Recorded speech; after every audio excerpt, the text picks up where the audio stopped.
और दोस्त लोग क्या हाल है? पहले तो ये बताओ पढ़ाई कर रहे हो या नहीं? अगर नहीं कर रहे हो तो ये बताओ आगे कैसे काम चलने वाला है? भाई इतना पढ़ लो ना कि अगर नींद में भी कोई क्वेश्चन पूछ ले किसी भी सब्जेक्ट का तो वो क्वेश्चन तुरंत हो जाना चाहिए। ठीक है?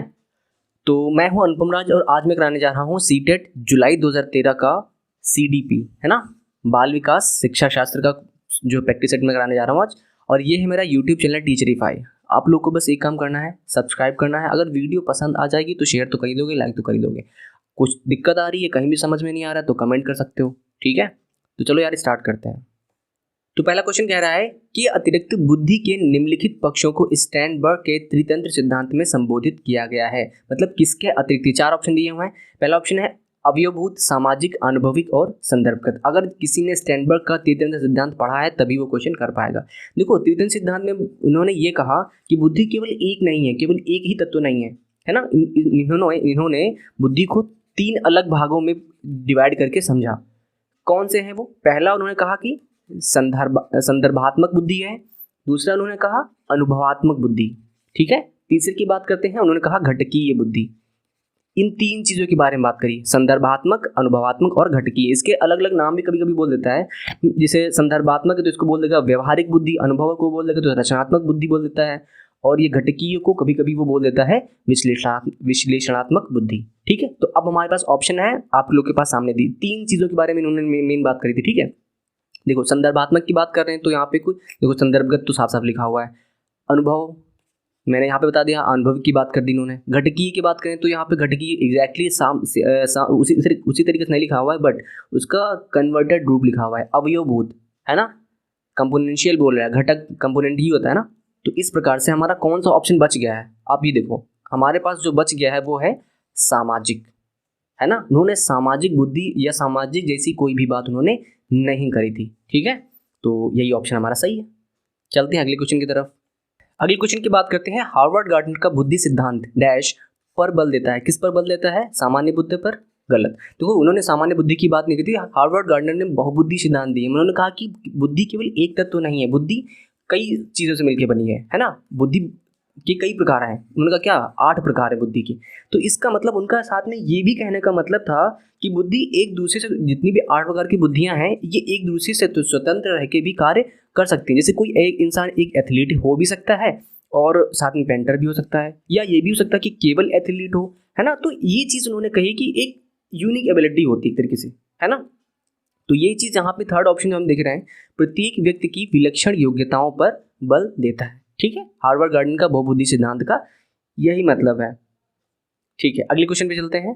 अगला क्वेश्चन कह रहा है थ फ च ध्वनियाँ हैं, यानी किस प्रकार की ध्वनियाँ हैं? तो देखो ये है स्वनिम। अब बताता हूँ स्वनिम होता क्या है। स्वनिम होता है किसी भी भाषा में जो हमारी ध्वनि होती है, किसी भी भाषा में जो ध्वनि होती है उसकी सबसे छोटी इकाई जो होती है उसी को बोलते हैं स्वनिम।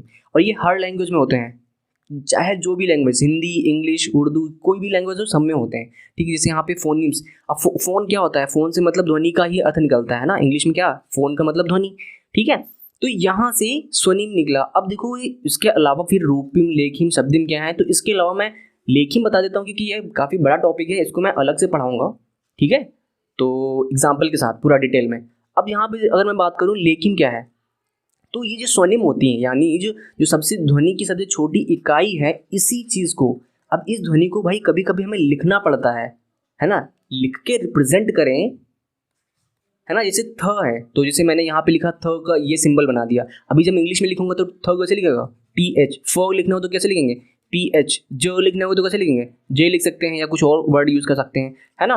तो ये जो लिखने के लिए यूज़ करते हैं, उस ध्वनि को रिप्रेजेंट जब करने की हमें बात आती है, उसको हम बोल देते हैं ग्राफिम्स बोल दो, या फिर आप बोल दो उसको लेखिम, एक ही चीज़ है ना। इंग्लिश में हमारा ग्राफिम बोलते हैं, हिंदी में लेखिम बोल देते हैं। उसके अलावा जो बचा हमारा रूपिम और शब्दिम, अब इन चारों चीज़ों को, कुछ और चीज़ें भी हैं उनको मैं डिटेल में पढ़ाऊंगा अलग वीडियो में। ठीक है, चलो अगले क्वेश्चन पे चलते हैं। अगले क्वेश्चन की बात करते हैं। कक्षा में जेंडर रूढ़िबद्धता से बचने के लिए शिक्षक को मतलब क्या करना चाहिए? लड़के लड़कियों को एक साथ अपारंपरिक भूमिकाओं में रखना चाहिए। अच्छी लड़की, अच्छा लड़का कहकर शिक्षार्थियों के अच्छे कार्यों की सराहना करनी चाहिए। कुश्ती में भाग लेने के लिए लड़कियों को निरुत्साहित करना चाहिए। लड़कों को जोखिम उठाने और निर्भीक बनने के लिए प्रोत्साहित करना चाहिए। देखो अब मैं चारों ऑप्शन को देखता हूँ। पहले फोर्थ ऑप्शन देखते हैं, लड़कों को जोखिम उठाने के लिए अगर हम बात करते हैं और लड़कियों के लिए कुछ ना कहें। आप लड़कों से अगर आप ये बोल रहे हैं कि हाँ आप जोखिम उठाइए, आप निर्भीक बनिए, तो क्या है, हम कहीं ना कहीं लड़कियों को हम पीछे छोड़ रहे हैं ना, तो ये ऑप्शन हमारा गलत हो जाएगा।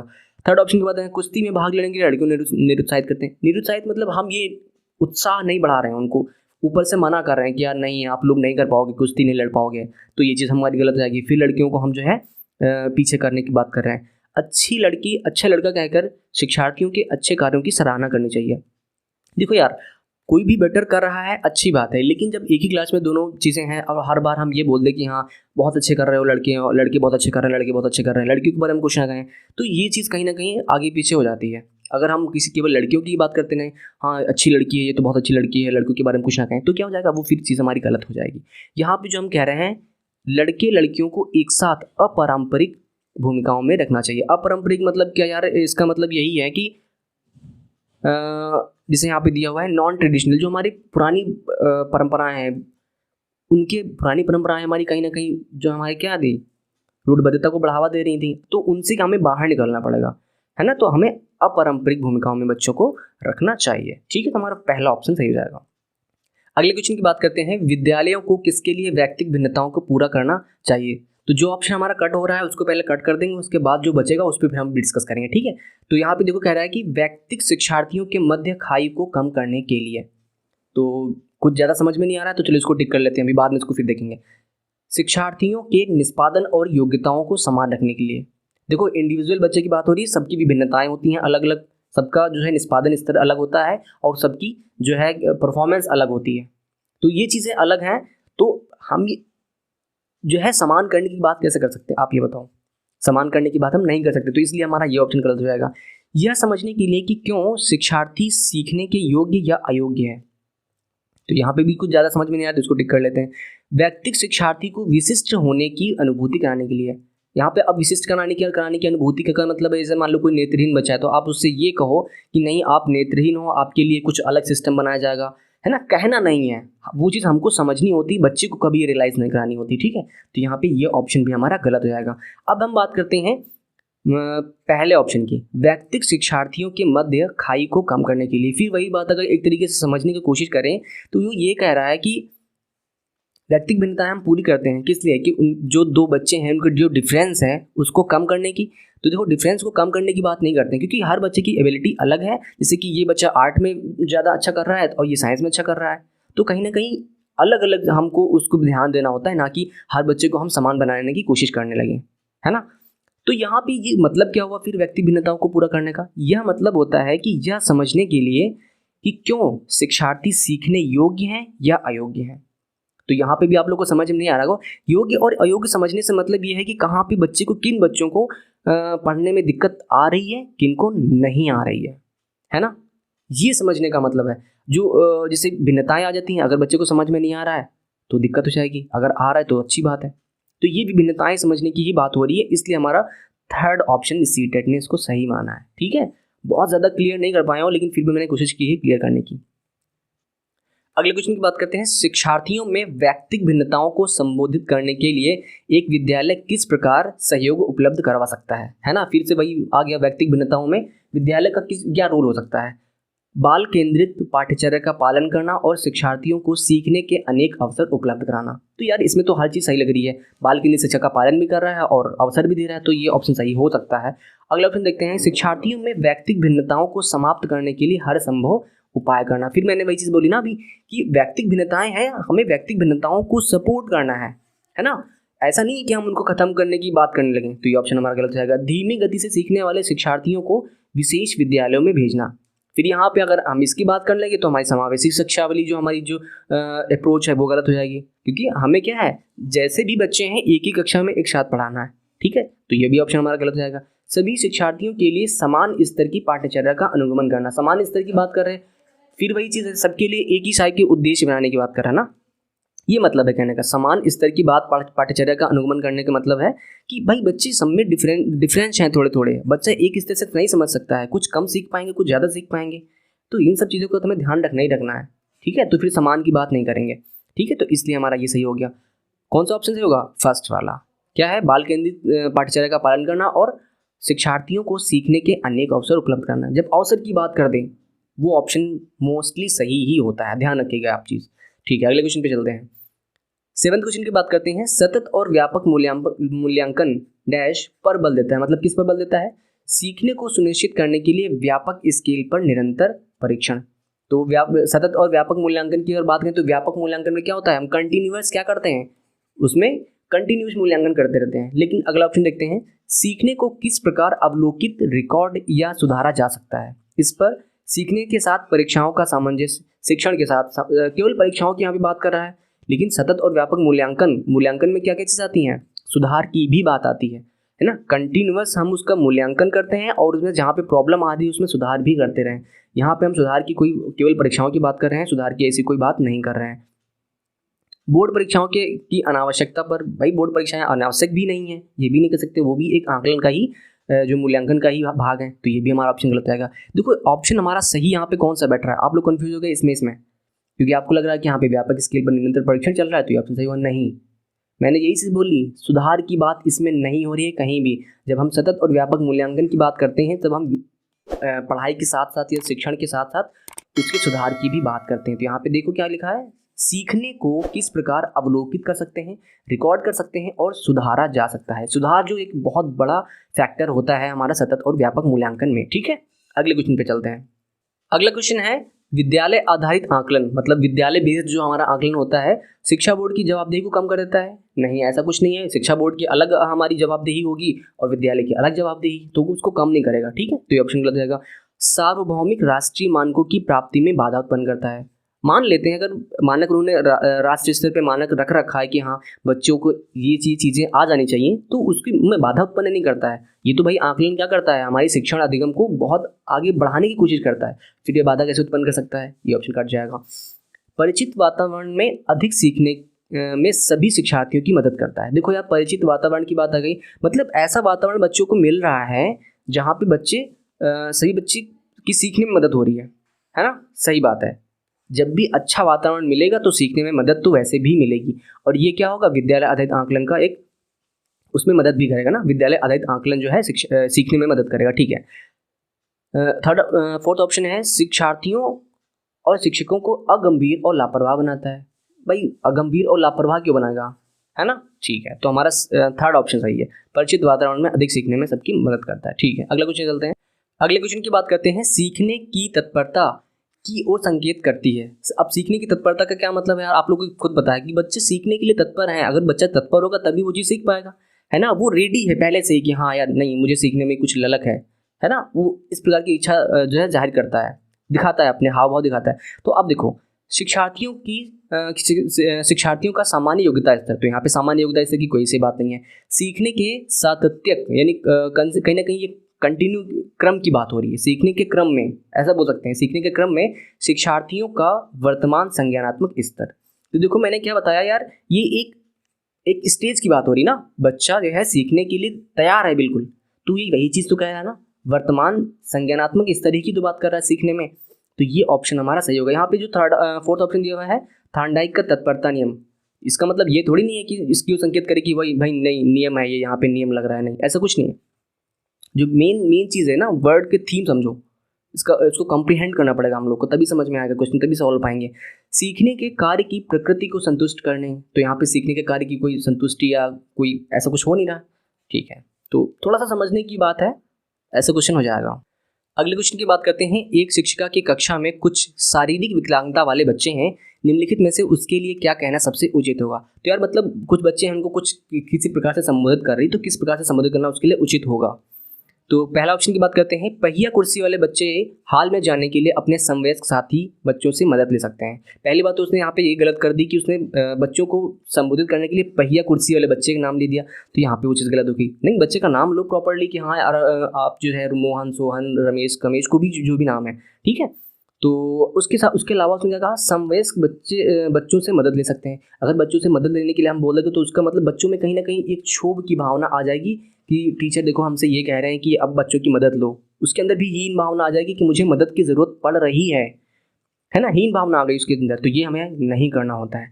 शारीरिक रूप से असुविधाग्रस्त बच्चे कक्षा में ही कोई वैकल्पिक गतिविधि कर सकते हैं, फिर ये चीज़ उसने बोल दी तो फिर यहाँ पे गलत कर दी। जो भी बच्चे हैं आप जो प्रॉपरली उनका नाम लो, ये चीज़ होती है। ये नहीं है कि आप नेत्रहीन बालक या जो है पैर से ग्रस्त या कोई भी चीज़ें हैं, है ना, तो ऐसा नहीं बोलना होता है। कोई वैकल्पिक गतिविधि हम जब ये बोले कि आप कक्षा में कर लो, बाकी बच्चे बाहर जाएंगे, तो कहीं ना कहीं हम ये बोलने लगते हैं कि आपके अंदर एबिलिटी नहीं है तो आप बाहर मत जाइए, आप यहीं पे बैठिए। तो क्या है, उनकी जो अंदर क्षमताएं हैं उनको हम उजागर करने के बजाय हम उसको एक सप्रेस कर रहे हैं, है ना, कम करने की कोशिश कर रहे हैं, तो ये चीज़ हमारी गलत हो जाएगी। थर्ड ऑप्शन की बात करते हैं। मोहन, खेल के मैदान में जाने के लिए आप अपनी बैसाखियों का प्रयोग क्यों नहीं करते? देखो यार, ये ऑप्शन, उसके अलावा फोर्थ देख लेते हैं। पोलियोग्रस्त बच्चे एक गाना प्रस्तुत करेंगे। फिर यहाँ पे गलती उसने कर दी कि पोलियोग्रस्त बच्चे उसने बोल दिया। बच्चे कैसे भी हों, आपको उनकी जो कमी उजागर नहीं करनी है, हमेशा ध्यान रखिएगा। ये ऑप्शन क्यों अच्छा है मैं बताता हूँ। पहली बात तो उसने मोहन का नाम लिया है, फिर उसने अगली बात कही कि आप अपनी बैसाखियों का प्रयोग क्यों नहीं करते। वो खेलने के लिए उसको प्रेरित करिए कि आप भले ही पैर से कमज़ोर हैं या पैर में आपको कोई दिक्कत है, लेकिन आप फिर भी बाहर जा सकते हैं अपनी बैसाखियों के अपने दम पे, अपनी आप सहायता खुद कर सकते हैं। वो यही चीज़ तो कहना चाहती है कि आपके अंदर एबिलिटी है, आप कुछ कर सकते हो, और ये चीज़ एक शिक्षक को हमेशा ही करनी चाहिए। और मैं भी ये चीज़ आप सभी से कहता हूँ हमेशा ही कि आप भले ही किसी बैकग्राउंड से हो, कैसी भी दिक्कत हो रही हो, लेकिन आप मेहनत करेंगे और आपके अंदर एबिलिटी है वो चीज़ करने की, ठीक है, आप कर पाएंगे एक दिन। चलिए अगले क्वेश्चन पे चलते हैं। अगले क्वेश्चन की बात करते हैं। डैश के अतिरिक्त निम्नलिखित सभी के कारण अधिगम अक्षमता उत्पन्न हो सकती है। सेरेब्रल डिस्फंक्शन, ये क्या है? सेरेब्रल हमारा माइंड से रिलेटेड कुछ चीज़ है, ठीक है ना।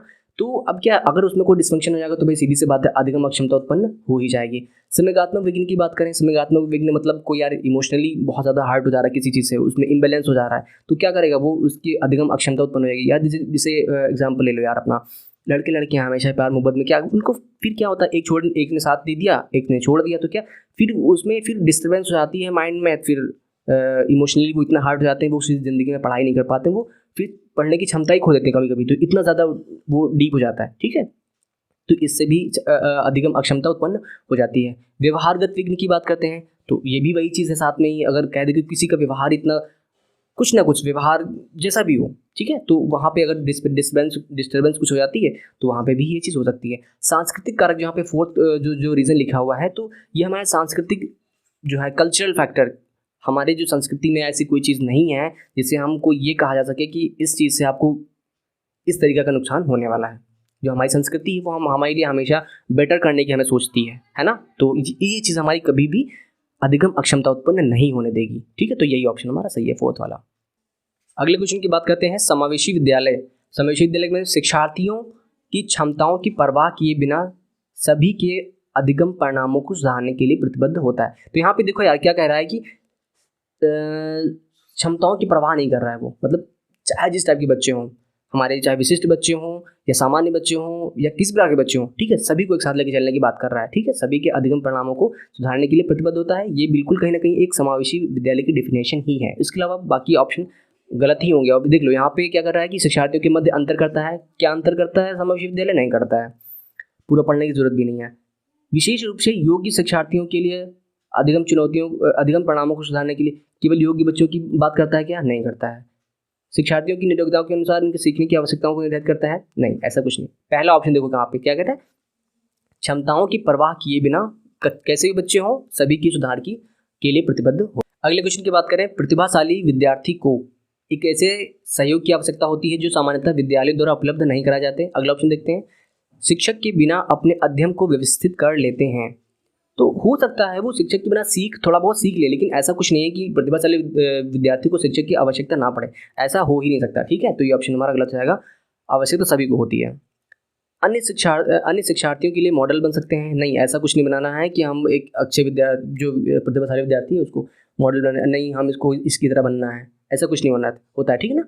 अधिगम निर्योग्य नहीं हो सकते, ऐसा कोई ज़रूरी नहीं है कि प्रतिभाशाली बच्चा है तो अधिगम निर्योग्य नहीं होगा। ऐसे बहुत से लोग आप लोगों के रियल लाइफ में देखोगे कि जो है प्रतिभाशाली थे, बाद में उनकी प्रतिभा निकल के आई, लेकिन स्टार्टिंग में वो निर्योग्य थे बिल्कुल। तो ऐसा हो सकता है। देखो पहला ऑप्शन ही हमारा सही है। देखो क्या कह रहा है, प्रतिभाशाली जो विद्यार्थी होते हैं उनको कहीं ना कहीं कुछ नया सीखने के लिए, कुछ एक्स्ट्रा सीखने के लिए ऐसे विद्यालयों की आवश्यकता होती है, ऐसी सहयोग की आवश्यकता होती है जो हमें विद्यालय उपलब्ध नहीं करा पाते हैं, ठीक है। ऐसे बुक्स की ज़रूरत होती है या फिर ऐसे निर्देशन की ज़रूरत होती है कि वो अपनी प्रतिभा को और अच्छी तरह से निखार पाएँ, और ऐसा विद्यालयों में उपलब्ध नहीं हो पाता। तो ये ऑप्शन हमारा पहले सही हो जाएगा। 14 नंबर क्वेश्चन की बात करते हैं। डैश के कारण प्रतिभाशालिता होती है। प्रतिभाशालिता क्यों आती है? देखो क्या होता है, आनुवंशिक रचना, वातावरणीय अभिप्रेरणा, एक और दो का संयोजन, मनोसामाजिक कारकों। तो यहाँ पे मनोसामाजिक कारकों की कोई बात नहीं हो रही। तो हमारी जो प्रतिभाशालिता किसी चीज़ की हो सकती है वो हमारी या सामान्य विकास की भी अगर बात करें तो हमारी आनुवंशिक रचना और वातावरणीय अभिप्रेरणा दोनों ही मिलके, दोनों का संयोजन ही काम आता है। तो वही चीज़ उसने पूछ ली है एक अलग तरीके से, बस ठीक है, और कुछ नहीं है, कोई नई चीज़ नहीं है। अगले क्वेश्चन की बात करते हैं। बच्चों में सीखने और सुनने के लिए अधिगम योग्य वातावरण की बात करा। ठीक है, अधिगम योग्य वातावरण निम्नलिखित में से कौन सा उपयुक्त है? तो हमें जिसमें अच्छा वातावरण मिले वही अच्छा है। ठीक है, एक लंबे समय के लिए निष्क्रिय रूप से सुनना। निष्क्रिय रूप से सुनना मतलब एक कान से पढ़ा, ये सुना, एक कान से निकाल दिया, तो यहाँ पे कोई अधिगम होगा क्या? नहीं होगा। निरंतर गृहकार्य देना, भाई गृहकार्य केवल गृहकार्य देने से कुछ नहीं होता, उनको एक अच्छा वातावरण, वहाँ पे गृहकार्य से अच्छा वातावरण कहाँ मिल जाता है? नहीं। सीखने वाले द्वारा व्यक्तिगत कार्य करना। अगर वो बच्चा अकेले बैठ के व्यक्तिगत अपना काम करता रहेगा तो कहाँ पे वो सीखेगा, है ना भाई? बच्चे क्या है, सुन के ही सीखते हैं, सुन के अपना जो एक योग्य वातावरण क्या है, बहुत से बच्चे हों अपना साथ मिल के बैठ के सीखेंगे, है ना? तो ऐसा हो सकता है, लेकिन यहाँ पे ऐसा कुछ नहीं हो रहा है, व्यक्तिगत की क्या बात कर रहा है। शिक्षार्थियों को यह कुछ छूट देना कि क्या सीखना है, कैसे सीखना है। मतलब हम विद्यार्थियों को कुछ ऐसी छूट दे रहे हैं कि भाई आप खुद जानो यार, क्या सीखना है, कैसे सीखना है, अपने आप से जो मन में आए वो करो, कोई दिक्कत नहीं है। ठीक है, जो करने का मन कर रहा है वो करो। तो ये क्या है, एक तरीके से जब बच्चे बहुत से एक साथ बैठेंगे अपना, तो भाई चलो यार क्या करना है, आज कुछ नया बनाते हैं, इस प्रकार की बातें होंगी, तो क्या हो, अधिगम योग्य वातावरण मिल जाएगा उनको। ठीक है, अगले क्वेश्चन की बात करते हैं। गतिक कौशल में अधिगम निर्योग्यता कहलाती है। गतिक कौशल में जो अधिगम निर्योग्यता होती है वो क्या होती है? ये होती है हमारी डिस्प्रैक्सिया। ठीक है ना, डिस्प्रैक्सिया। इसमें क्या होता है कि यार बच्चा जो गतिक कौशल हैं उनको नहीं कर पाते। जैसे कि हमारा लेखन हो गया ना, लेखन एक सूक्ष्म गतिक कौशल है। ठीक है, आप लोग एक क्वेश्चन आया भी होगा। इसके अलावा जो चीज़ें जैसे उठना बैठना, इन सब चीज़ों को करने में वो दिक्कत आती है उसको, क्योंकि गतिक कौशल है। ठीक है, तो इसके अलावा डिस्कैलकुलिया आप लोग को पता है, आप लोग को अब ठीक है एक क्वेश्चन मैं देता हूँ, डिसलेक्सिया और डिस्फेजिया, इसको आप लोग कमेंट सेक्शन में बताइए कि क्या होता है, डिटेल में बताइएगा। ठीक है, तो हमारा यहाँ पे तो डिस्लेक्सिया ऑप्शन हमारा सही जाएगा। अगले क्वेश्चन की बात करते हैं। अधिगम निर्योग्यता क्या है? एक स्थिर अवस्था है। क्या मतलब ये कह रहे हैं कि जो हमारी लर्निंग डिसेबिलिटी एक स्थिर है, कांस्टेंट है, वो कभी भी सही नहीं हो सकती। क्या ऐसा है? नहीं, ऐसा कुछ नहीं है। अधिगम निर्योग्यता है तो इसको हम कुछ हद तक सही भी कर सकते हैं, ये हम इसको सही कर सकते हैं। एक चर अवस्था है, एक चर अवस्था है, यही चीज़ तो वो कह रहा है। मैंने क्या कहा, वो कह रहा है कि स्थिर है, और यहाँ पे कह रहा है कि चर है। चर का मतलब क्या होता है? जो जिसकी वैल्यू बदलती जाए, जो बदल सके, यानी अधिगम निर्योग्यता को हम सुधार भी सकते हैं, बदल भी सकते हैं। बिल्कुल सही बात है, यही चीज़ ऑप्शन हमारी सही होगी। जरूरी नहीं कि कार्य पद्धति की हानि करे, तो ये भी चीज़ हमारी गलत है, बिल्कुल हानि तो करता ही है। ठीक है, और समुचित निवेश के साथ सुधार योग्य नहीं है। अगर हम सब कुछ बिल्कुल सही तरीके से उसमें सुधारने की कोशिश करेंगे तो वो सुधर भी सकती है। यहाँ पे क्या कह रहे हैं, सुधार योग्य नहीं है। ठीक है, तो यही चीज़ है, चर होने का मतलब ही यही है कि वो बदल सकती है, उसमें सुधार हो सकता है। ठीक है ना, तो हमारा सेकंड ऑप्शन सही हो जाएगा। अगले क्वेश्चन की बात करते हैं। डैश के अतिरिक्त निम्नलिखित समस्या समाधान के चरण है। अब आपको ये चीज़ तो क्वेश्चन आपको पता ही होना चाहिए। समस्या समाधान की प्रक्रिया के कुछ चरण हैं, उसमें एक बिल्कुल फिक्स पैटर्न है, इसके बाद ये, इसके बाद ये, इसके बाद ये करना होता है। तो ये हमारी इसमें से कौन सी चीज़ एक नहीं है? समस्या का छोटे छोटे हिस्सों में बांटना, ये हमारा कोई भी स्टेप नहीं है इसमें। इसके अलावा हमारी समस्या की पहचान करना, संभावित युक्तियों की खोज करना और परिणामों की आशा करना, ये चीज़ें हैं। सबके नाम थोड़ा सा परिवर्तित करके ज़रूर लिख दिए होंगे इन्होंने, लेकिन बाकी जो मेन चीज़ है ये होती हैं। ये 3 स्टेप होते हैं। ये चौथा हम इस समस्या को छोटे छोटे हिस्सों में बांटने से कोई भी चीज़ नहीं करते हैं ऐसा। ठीक है, अगले क्वेश्चन की बात करते हैं। एक शिक्षक को शिक्षार्थियों द्वारा की गई त्रुटियों को एक भयंकर भूल के रूप में लेना चाहिए और प्रत्येक त्रुटि के लिए गंभीर टिप्पणी देनी चाहिए। नहीं, ऐसा कुछ नहीं है। बच्चे गलतियां करते हैं, उनको हमें एक्सेप्ट करना चाहिए कि हाँ बच्चे ने गलती करी, तो नेक्स्ट टाइम वो सही भी बता सकता है। ठीक है ना, ऐसा नहीं है कि उसको भयंकर भूल, अरे नहीं यार तुम तो गलत कर दियो, माँ सुना उड़ा डालो, नहीं ऐसा कुछ नहीं। ठीक है, तो ये ऑप्शन हमारा गलत रहेगा। शिक्षार्थी कितनी बार गलती करने से बचता है, इसे सफलता के माप के रूप में मान लेना चाहिए। अगर कोई बच्चा मान लो 10 बार गलती ना करे तो आप क्या बोल दोगे? अरे तुम तो बहुत महान हो, बहुत अच्छा काम कर रहे हो, आप बहुत सफल इंसान हो क्या? ऐसा नहीं बोलना होता, ये भी चीज़ गलत है। बच्चा गलती से बच रहा है ना, वो है ना कहीं से जुगाड़ लगा के वो काम निकाल ले रहा है अपना, गलती उसके अंदर हो रही है। तो ऐसा नहीं होता, बच्चे की गलतियों को बाहर निकलने दो यार, तभी बच्चे समझ पाएंगे। जब शिक्षार्थी विचारों को संप्रेषित करने की कोशिश कर रहे हैं तो उन्हें ठीक नहीं करना चाहिए। अगले ऑप्शन की बात करते हैं, व्याख्यान पर अधिक बल देना चाहिए और ज्ञान के आधार उपलब्ध कराना चाहिए। बहुत ज़्यादा व्याख्यान देने की हमें ज़रूरत नहीं होती है ना भाई, छोटा बच्चा है तो व्याख्यान क्यों दोगे उसके। यहाँ पे कह रहा है कि जब शिक्षार्थी विचारों को संप्रेषित करने की कोशिश कर रहे हों तो उन्हें ठीक नहीं करना चाहिए, है ना। जब बच्चे अपनी कोई बात बोलना चाहते हों, है ना, कुछ भी गलत सलत जैसा भी मन में आ रहा है, कैसा भी बोलने की कोशिश कर रहे हो तो उन्हें बोलने दो, जो मन में अंदर से भावना उनकी निकल रही है निकलने दो ना, ये चीज़ हमें करनी होती है, ठीक है। तो हमारा थर्ड ऑप्शन सही होगा, इस चीज़ को ध्यान रखिएगा। ये छोटे छोटे क्वेश्चन है यार, बिल्कुल मैं डिटेल में बता रहा हूँ, क्योंकि आप ये मत सोचो कि प्रैक्टिस सेट हो रहा है क्या चल रहा है, नहीं ऐसा कुछ नहीं है, प्रैक्टिस सेट नहीं, पूरा डिटेल में पढ़ाई हो रही है, ठीक है। चलो अगले क्वेश्चन की बात करते हैं।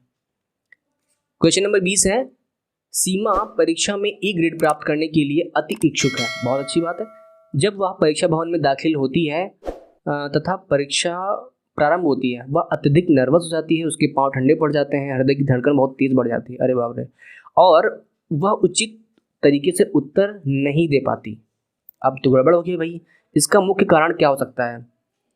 इसका कारण देखो क्या हो सकता है, शायद वह अपनी तैयारी के बारे में बहुत आत्मविश्वासी नहीं है। ऐसा कुछ नहीं है यार, उसने पहले ही कहा कि भाई वो अति इच्छुक है, तो उसने उसकी चीज़ की लेवल की तैयारी भी करी होगी, है ना। तो ये चीज़ तो हमारी सही है, यहाँ पे ये गलत नहीं हो सकता। इसका मुख्य कारण ये नहीं हो सकता, शायद वह इस परीक्षा के बारे में बहुत अधिक सोचती है। तो बहुत अधिक यार, परीक्षा के बारे में तो सोचना भी चाहिए, ऐसा नहीं है कि हम गए सो के मुँह के उठा के दे आए, ऐसा कुछ नहीं है, सोचना भी चाहिए कि हाँ कैसे करना है, ठीक है।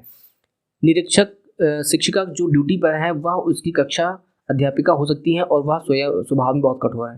नहीं यार, जब बच्चा आप लाने की कोशिश कर रहा है तो अच्छा उसका तैयारी करेगा तो वो डरेगा किसी से नहीं, ठीक है। वो क्या हो रहा है यार, कुछ नहीं, दिक्कत कुछ नहीं हो रही, उसको ये हो रहा है कि अकस्मात उसके संवेगात्मक आवेग का जो है सामना नहीं कर पाती है, ठीक है। वो एकदम से डर जाती है कि अरे ऐसा सा क्या हो जाएगा।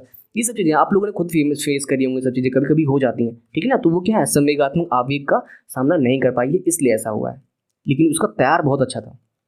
अगले क्वेश्चन की बात करते हैं, निम्नलिखित में से कौन सी संज्ञानात्मक क्रिया दी गई सूचना के विश्लेषण के लिए प्रयोग में लाई जाती है। जब हम विश्लेषण की बात करते हैं तो हम कहीं ना कहीं क्या बात कर रहे होते हैं, अंतर करने की बात कर रहे हैं। इसमें बहुत ज़्यादा कन्फ्यूजन आती है। विश्लेषण को हम लोग कभी ये समझते हैं अंतर करना या वर्गीकरण करना, ये तो दोनों थोड़ा सा समझने में दिक्कत है, लेकिन यहाँ पे जो सूचना के विश्लेषण की बात हो रही है वो हमारा क्या है, अंतर करना ना, डिफ्रेंशिएट करना। वर्गीकरण का क्या मतलब होता है, क्लासिफिकेशन करना, कि यार कोई डेटा आया ऐसे ऐसे करके जो हम अलग अलग करके सेट बना लेते हैं कि हाँ इसका ये मतलब है, इसका ये मतलब है, इसका ये मतलब है ना। लेकिन यहाँ पे विश्लेषण की जब बात करते हैं तो उस चीज़ को कहीं ना कहीं अंतर करना का, विश्लेषण को अगर मैं ये बोलूँ कि कॉम्प्रीहेंड बोल सकते हो आप लोग, एक तरीके का बोधन होता है, एक तरीके से समझ होती है, और ये सब चीज़ें जब हम अलग तरीके से समझ पाएंगे, उसको अंतर कर पाएंगे, तभी चीज़ें हो सकती हैं, है ना। विश्लेषण को कॉम्प्रीहेंशन भी बोलते हैं, एक चीज़ का ध्यान रखिएगा, ठीक है।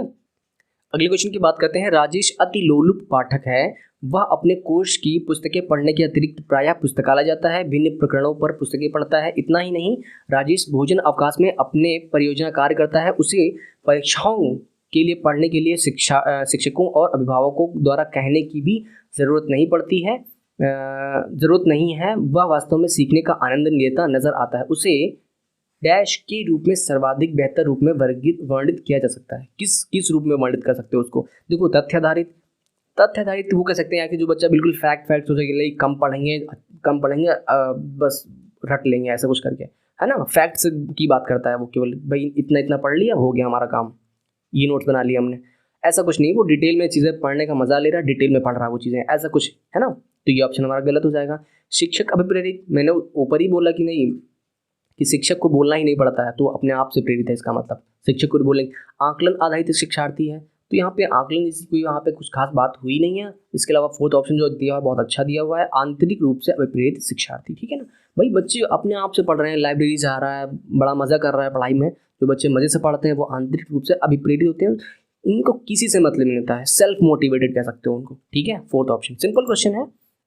अगले क्वेश्चन की बात करते हैं, यदि पूर्व प्राथमिक स्तर पर बच्चों पर खोज करने की अनुमति दे दी जाए तो वे संतुष्ट रहते हैं, जब उन्हें हतोत्साहित किया जाता है तो वे व्यथित हो जाते हैं। ऐसा वे ऐसा डैश की उनकी अभिप्रेरणा के कारण करते हैं। किस अभिप्रेरणा के कारण करते हैं? देखो, यहाँ पहले की बात कह रहा है कि वो बच्चों को अनुमति देते, बच्चे अपने खोज करें, जब जो भी मन में आए, जो सीखने का मन कर रहा है अपने आप तरीके से, तो वो संतुष्ट तो होंगे ही, ऑब्वियस सी बात है। और जब उन्हें हतोत्साहित किया जाएगा, जब मना किया जाएगा, तो क्या होगा? बच्चे भाई डिस्करेज तो हो ही जाएंगे। तो ऐसा जो ऑप्शन उन्होंने दिया है वो दिया है अपनी उपेक्षा को कम करने। मुझे ये पहला और फोर्थ ऑप्शन दोनों सही लग रहे थे। यहाँ पे कक्षा से संबद्ध होने, ऐसा कोई ऑप्शन बिल्कुल भी सही नहीं हो सकता है, क्योंकि यहाँ पे कक्षा से संबद्ध होने की बात नहीं हो रही है ऐसा कुछ, ठीक है। कक्षा में अव्यवस्था फैलाने की भी बात नहीं हो रही है ना। बच्चे व्यथित हो जाते हैं तो इसका मतलब ये थोड़ी नहीं है कि वो जो है अव्यवस्था फैलाने लगेंगे। तो यहाँ पे जो मैंने क्या बताया अभी, अपनी उपेक्षा को कम करने, ये ऑप्शन को सही माना है। अब उपेक्षा को कम, इग्नोरेंस की बात कर रहे हैं। इग्नोरेंस का मतलब अगर देखो तो इग्नोर से बना हुआ है ना, उनको इग्नोर किया जा रहा है, एक्टिवली भाग नहीं ले पा रहे हैं। पहले क्या था भाई, खोज करने के बाद वो एक्टिवली पार्टिसिपेट कर रहे थे, अभी क्या है उनको एक्टिवली पार्टिसिपेट करने से मना कर दिया गया है। तो ठीक है, तो वो अपनी जो है इग्नोरेंस को कम करने की जो है कोशिश कर रहे हैं, है ना। जो मैंने क्या, इग्नोरेंस मतलब उन पर जो ध्यान नहीं दिया जा रहा है, तो वो अटेंशन जो पाना चाह रहे थे वो उनको नहीं मिल रही है, तो वो अपनी इग्नोरेंस को कम करना चाहते हैं। ठीक है, थोड़ा सा समझ में आ गया होगा शायद। अगले क्वेश्चन की बात करते हैं। मानव बुद्धि एवं विकास की समझ शिक्षक को के योग्य बनाती है ना। अगर एक शिक्षक को मानव बुद्धि और विकास की समझ है तो वो किस योग्य होगा, किस योग्य वो शिक्षक बन जाएगा। तो पहला ऑप्शन देखते हैं, शिक्षण के समय शिक्षार्थियों के संवेगों पर नियंत्रण करने। भाई संवेगों पर नियंत्रण नहीं करना होता है शिक्षक को, उसको तो विकसित करना होता है ना। वो अपने संवेगों का समुचित उपयोग कर सकेंगे, एक तरीके से कह सकते हो। विविध शिक्षार्थियों के शिक्षण के बारे में स्पष्टता। क्या मतलब है इसका मतलब ये है कि बच्चे सबकी जो है क्या, टीचिंग डाइवर्स होता है, सबके सीखने की शिक्षण की पद्धति अलग अलग होती है, बच्चे अलग अलग तरीके से सीख पाते हैं। सब पे आप एक ही टेक्निक नहीं यूज़ कर सकते, है ना। मानव बुद्धि और विकास की समझ का यही एक इसका इस योग्य बन जाता है शिक्षक, है ना, कि बच्चे किस प्रकार से सीख पाएंगे वो ये चीज़ समझ जाता है। ठीक है, जब मानव बुद्धि और विकास का उसके अंदर समझ हो जाती है। शिक्षार्थियों को यह बताने कि वे अपने जीवन में सुधार कर सकते हैं, कहीं ना कहीं ठीक है ये चीज़ है। अगर हम सोशली देखें तो वो शिक्षक का ये भी कार्य होता है, लेकिन जो शैक्षिक कार्य जो होता है हमारा यही होता है। निष्पक्ष रूप से अपने शिक्षण अभ्यास पर, अपने शिक्षण अभ्यास की बात करें वो कहीं ना कहीं सब्जेक्ट की बात हो जाती है ना। शिक्षण अभ्यास जो होता है वो हमें सब्जेक्ट की बात हो रही है। जो बेटर, देखो हमें क्या करना होता है, सबसे बेटर ऑप्शन ढूंढना होता है, तो ये ज़्यादा बेटर लग रहा है। ठीक है, अगले क्वेश्चन की बात करते हैं। निम्नलिखित में से कौन सा सत्य है? सही ढूंढना है। विकास और सीखना समाज सांस्कृतिक संदर्भों से अप्रभावित रहते हैं। गलत, ये तो प्रभावित रहते हैं ना। शिक्षार्थी एक निश्चित तरीके से सीखते हैं, ये भी गलत है भाई। क्यों? क्योंकि एक भाई अभी मैं बार बार वही चीज़ बोल रहा हूँ, शिक्षार्थी बिल्कुल, हर विद्यार्थी का सीखने का अपना अलग ढंग होता है, अलग तरीके से सीखता है ना। तो ऑप्शन गलत जाएगा। खेलना संज्ञान और सामाजिक दक्षता के लिए सार्थक है ना। जो खेल है हमारे संज्ञान के लिए और सामाजिक दक्षता के लिए सार्थक है, क्योंकि भाई खेल एक ऐसा प्लेटफॉर्म है जहाँ पे हम हर चीज़, अपना संप्रेषण और शारीरिक और जितने भी प्रकार के जो हमारे विकास होते हैं सब कुछ वहाँ पे सीख सकते हैं। यहाँ पे हम जैसे नियमों का पालन करना और कोई भी चीज़ें हैं, बहुत सी चीज़ें सीखने को मिलती हैं। ठीक है, तो ये कहीं ना कहीं ऑप्शन हमारा सही है। शिक्षक द्वारा प्रश्न पूछना संज्ञानात्मक विकास में बाधक है।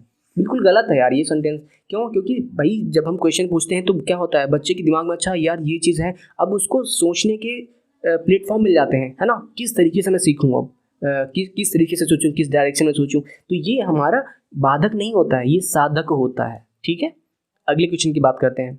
अगले क्वेश्चन की बात करते हैं। बच्चे के विकास में आनुवंशिकता और वातावरण की भूमिका के बारे में निम्नलिखित में से कौन सा सत्य है?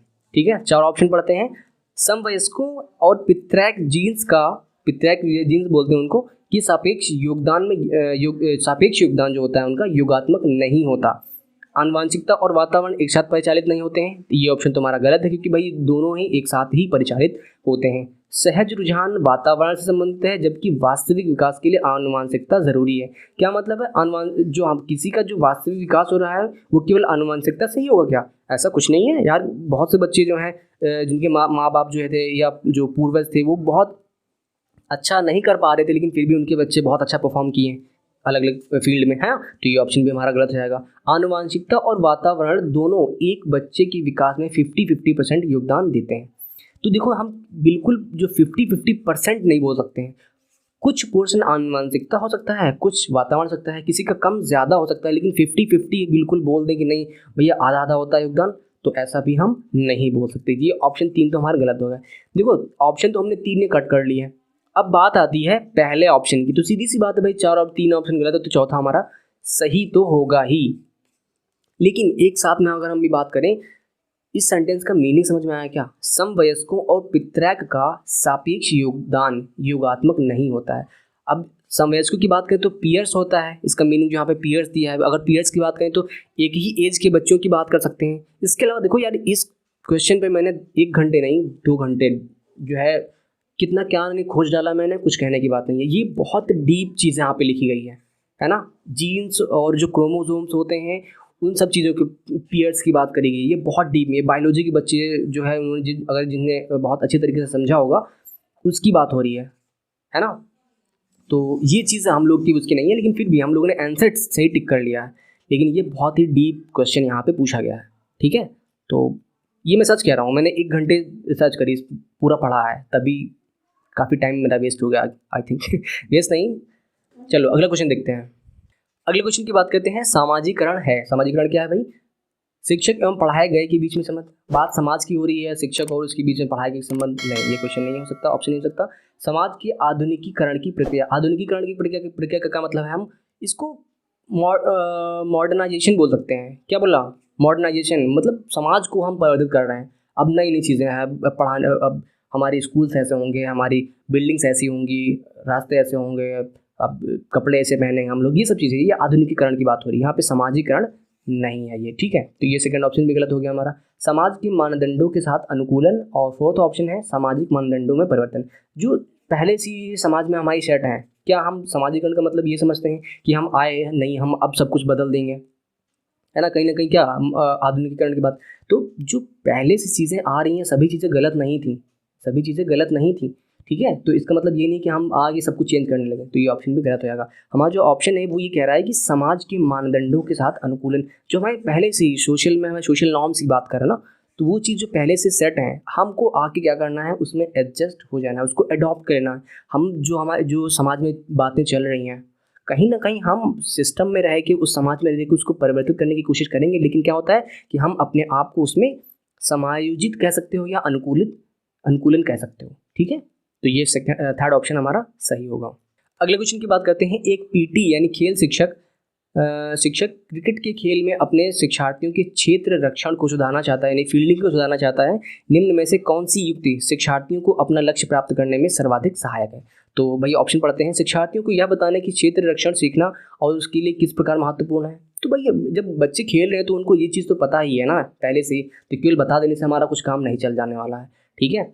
तो अगला ऑप्शन देखते हैं। बेहतर क्षेत्र रक्षण और सफलता की दर के पीछे के तर्क को स्पष्ट करना। तो ये सब चीज़ तो टीचर की कोच की होती है, ये चीज़ें हमेशा करता ही रहेगा वो, ये जो हर टाइम होती हैं, है ना। जब मूल्यांकन समझ लो एक तरीके से, है ना, तो वो चीज़ हमेशा कंटिन्यू होती रहती है। क्षेत्र रक्षण को प्रदर्शित करना और शिक्षार्थी उसका अवलोकन करेंगे। भाई बच्चे वो खेल सीख चुके हैं, वो चीज़ अब उसको मास्टर करने की बात करें। और जब कभी भी वो हम क्या, यही चीज़ देखो यहाँ पे साफ साफ लिखा हुआ है, क्षेत्र रक्षण को सुधारना चाहता है, वहाँ पे उस चीज़ को मतलब और अच्छे लेवल पे ले जाना चाहता है। तो उसका मतलब है कि हमें अभ्यास की आवश्यकता है, जो हमारे फोर्थ ऑप्शन में दी गई। शिक्षार्थियों को क्षेत्र रक्षण का अधिक अभ्यास करवाना चाहिए। देखो यहाँ पे कोई भी ऑप्शन सेंटेंस ऐसा नहीं है कि हम देख के टिक मार दें, गलत मार दें, ऐसा नहीं है। सभी ऑप्शन जो है कहीं ना कहीं पॉजिटिव लग रहे हैं, लेकिन हमें क्या होता है, जो बेस्ट ढूंढना होता है, बेस्ट सुटेबल हमको ढूंढना होता है। ये चीज़ थोड़ा सा यहाँ पे ऐसे क्वेश्चन थोड़ा सा टफ होते हैं, बच्चे गलती कर देते हैं यहाँ पे, ठीक है। तो यहाँ पे जब देखो हो क्या रहा है, यहाँ पे क्षेत्र सुधार की बात हो रही, तो वो चीज़ जैसे मैथ है, तो मैथ में क्या है, कहीं ना कहीं प्रैक्टिस की आवश्यकता होती है। अब यह क्वेश्चन गलत वहाँ पे क्यों हो जाता है, कि वो प्रैक्टिस किस तरीके की हो रही है, वो मैटर करता है ना। तो ऐसे करने की कोशिश करते हैं। चलिए अगले क्वेश्चन देखते हैं। अगले क्वेश्चन की बात करते हैं। एक शिक्षिका अपने शिक्षार्थियों की इस रूप में मदद करना चाहती है कि वे इस स्थिति की अनेक दृष्टिकोणों से सराहना कर सकें। वह विभिन्न समूहों में एक स्थिति पर वाद विवाद करने के अनेक अवसर भी उपलब्ध कराती है। वाह। वाइगोत्स्की के परिप्रेक्ष्य के अनुसार उसके शिक्षार्थी विभिन्न दृष्टिकोणों को डैश करेंगे, क्या करेंगे, और अपने तरीके से उस स्थिति में अनेक परिप्रेक्ष्य विकसित करेंगे। तो यहाँ पे देखो थोड़ा सा ध्यान देने की बात है, बात हो रही है वाद विवाद की, उसके बाद नाम आ जाता है वाइगोत्स्की का। तो वाइगोत्स्की के अनुसार ये क्या है, उस जो दृष्टिकोण निर्मित हो रहे हैं उस दृष्टिकोण का बच्चे क्या करेंगे, ये चीज़ कह रहा है। निर्माण करेंगे, संक्रियाकरण करेंगे, तर्कसंगत करेंगे या आत्मसात करेंगे। देखो हिंदी में तो आत्मसात आ गया तो आप लोग डाउट खा जाओगे कि यार ये तो हमारा पियाजी से संबंधित है, तो ये ऑप्शन तो बिल्कुल नहीं हो सकता। वाइगोत्स्की के बारे में ये ऑप्शन तो बिल्कुल सही नहीं, जबकि ऑप्शन सही यही है, आत्मसात ही। देखो वाइगोत्स्की ने क्या बोला था, बच्चे सामाजिकरण की बात करी थी उन्होंने, है ना, बच्चे समाज से सीखते हैं, एक दूसरे से अडॉप्ट करते हैं चीज़ों को, है ना। तो यहाँ पे क्या हो रहा है, वाद विवाद चल रहा था, तो वाद विवाद में क्या होता है, बच्चे एक अपना नज़रिया इसको शेयर करते हैं, अपना नज़रिया शेयर करते हैं, तो क्या होता है, जो बच्चे क्या होंगे, तो एक दूसरे की नज़रिए को समझेंगे और क्या करेंगे, उसको अपने में समाहित करेंगे, क्या बोलेंगे उसको, इंटरनलाइज करेंगे। यही वर्ड उन्होंने एग्जैक्टली यूज़ किया है इंटरनलाइज। और जिसका यहाँ पे हिंदी जो मीनिंग दिया हुआ है, जो हिंदी मीनिंग आत्मसात दिया हुआ है, वो थोड़ा सा उतना अच्छा नहीं है, ठीक है। तो यहाँ पे इंटरनलाइज जो है वर्ड बहुत अच्छा दिया हुआ उन्होंने, और उन्होंने इसी की बात करी, वाइगोत्स्की ने इसकी बात करी थी। क्या होता है, बच्चे समाज में सीखते हैं। अब यहाँ पे जो मैं चीज़ें बता दी हैं, ठीक है, तो यहाँ पे कोई भी निर्माण की या संक्रियाकरण की बातें हो रही है, तर्कसंगत की कोई बात नहीं हो रही है। बच्चे समाज से सीखते हैं, वो दूसरे से चीज़ों को लेते हैं और अपने अंदर समाहित कर लेते हैं। उसी समाहित को आत्मसात बोलो या इंटरनलाइज बोलो, आपकी मर्जी, ठीक। अगले क्वेश्चन की बात करते हैं। सीता ने हाथ से दाल और चावल खाना सीख लिया है।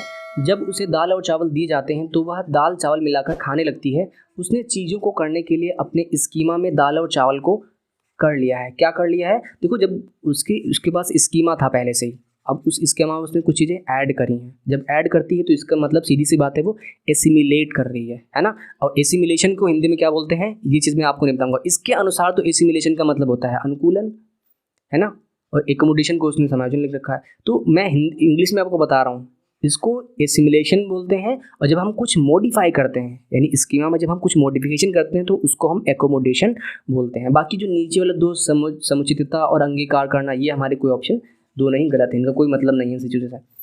तो इसके अनुसार तो भाई अनुकूलन होना चाहिए।